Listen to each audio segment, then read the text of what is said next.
shall reflect on the life of St Edward the Confessor.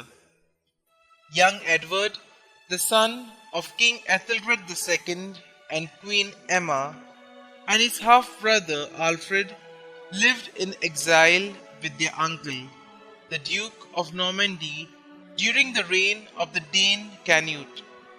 Alfred was murdered by the latter's illegitimate son, Harold, when he returned to England in 1036. But when King Harden Canute died 7 years later, Edward was acclaimed the rightful king. A saintly, conscientious man of 40, much given to prayer and works of mercy, his early misfortunes taught him to deprecate all earthly ambitions, and he now concentrated fully on governing his people with Christian gentleness, justice, and prudence. Long abandoned monasteries were restored, and in the interest of better education, it was decreed that schoolmasters, like clerics, were to be regarded as inviolable, except for the occasion when Edward gave aid to Malcolm II of Scotland against usurper Macbeth, and another when he repelled a Welsh invasion. His 23-year reign was one of peace and prosperity.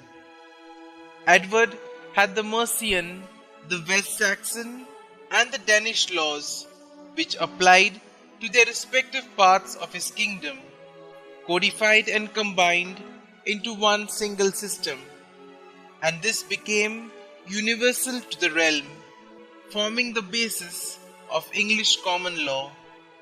It is interesting to note that the system of trial by jury originated and was developed under the Anglo-Saxon kings.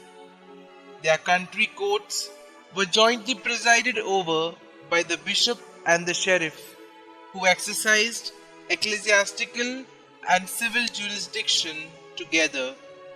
King Edward also abolished the odious Dangle-Get tax, which oppressed his people for 38 years. He was able to maintain his reign out of his own patrimony without the imposition of any taxes on his subjects. Little wonder then that he was the idol of the common people, and was long remembered with affection as Good King Edward. Edward was the first English king to touch and heal scrofulous sores with his ring, a power which had been conferred originally on the kings of France by Saint Remy. Edward's famous deathbed vision of his country's future has seen remarkable fulfillment.